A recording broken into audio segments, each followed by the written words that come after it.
It's pitch time. Catchers, get ready. Pitchers, 3, 2, 1, go. 布布嗨，可莫斯克纳，嗨，大家好。今天我们要给大家搞一个很好玩的恶作剧，要为大家呈现我们新的剧本，叫做 Presto Chango。 That's right. Today we're pitching Presto Chango. The big lesson we're going to learn today, with the help of my Asian schoolgirls that are my favorite, is that you must stay focused when you're giving your pitch. These girls are going to help me stay focused, all right? Well, Presto Chango starts off 20 years ago when young Alex Kassetic is in another dimension. His father, he doesn't know it, is the grand wizard of all wizards, and he is making him an apprentice that day. Alex is watching his grandfather Mel battle the evil Quantu, which is the most evil entity in the whole world. They're locked in battle. Alex opens up a book and he reads the wrong thing, and next thing you know, he's opened up a porthole because he said something magic, and the Quantu and Mel are banished to another dimension. He's in a dream and he says, "What happened? They're gone." He doesn't put it together that he read something magic from the book, so he goes to sleep, and when he wakes up the next morning, his grandfather is missing. They just think he's senile and walked off. So he tries to tell everybody, no, this really happened, and his parents start to put him on Rudolphine drugs. They start to put him into therapy, so eventually he has to accept the fact that his grandfather Mel never really did disappear battling Quantu. That's the first 10 minutes of the film. Now we're into the new world, the challenge. Wasabi. Alex is now 28 years old, and he's a street magician loser in Hollywood Boulevard. He's doing a special trick, and it's totally illegal. And he gets arrested, and when the police are going through his bag, they make him prove that he owns this stuff. And so he puts on these glasses and he reads an inscription that magically appears in front of him, and he doesn't know it, but he has now communicated with every magician in the world. He has called a summit for all of the great magicians to come together and pick a supreme ruler. Now, all of the ambitious magicians know how much power the supreme ruler has. He doesn't deserve this. So the very worst of them is Ursula, very much like this naughty girl right here. And she wants to gain control of all the magicians. That's what this council's all about.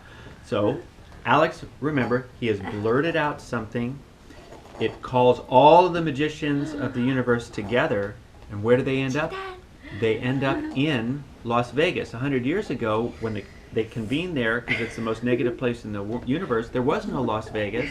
So he is totally unaware of the fact that this happens at the same time of the magic convention. So all the magical things that happen, the tourists start to think this is part of the publicity for Las Vegas. Now, during the second act, we have a lot of really great set pieces, and Alex is being seduced by Ursula, who realizes that he doesn't even know that magic exists. So what we end up having is, we have these love affairs. He thinks he's really lucky. One of the sexiest women in the universe is seducing him, and the set pieces end up interacting with all of the tourists in town. Now they all think that this is just part of this magic convention that's going on. And the best way to describe this is it's Ghostbusters in Las Vegas. Everybody thinks, whoa. Everybody thinks that this is just like part of the magic convention. So, all right, now that we got the money shot out of the way, these lovely girls are going to help tell the story. They're going to talk about Ursula and also the creatures that are created to give you the scenes that put butts in seats for that opening week. So they're all roaming in Las Vegas, trying to find who wears the magic glasses and spoke the spells of Mel.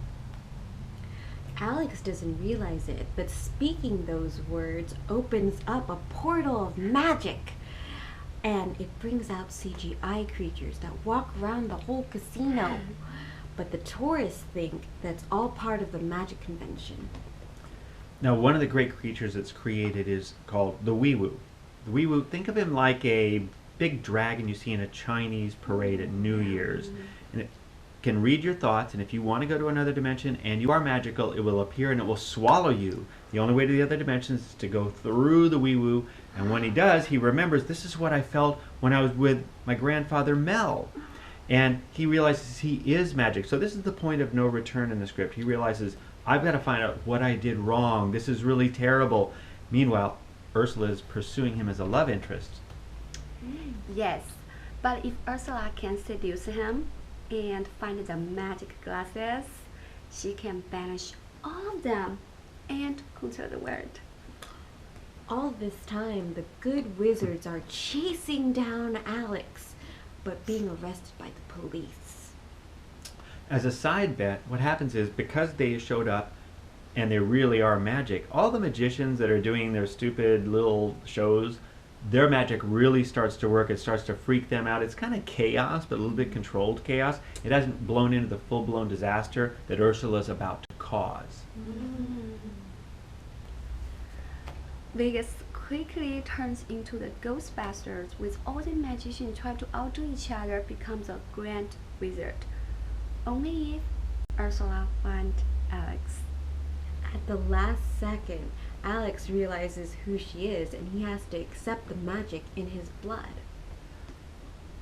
So Ursula put a baking on top of Luxor to summon the Quantum, the great evil. This is the beginning of the third act.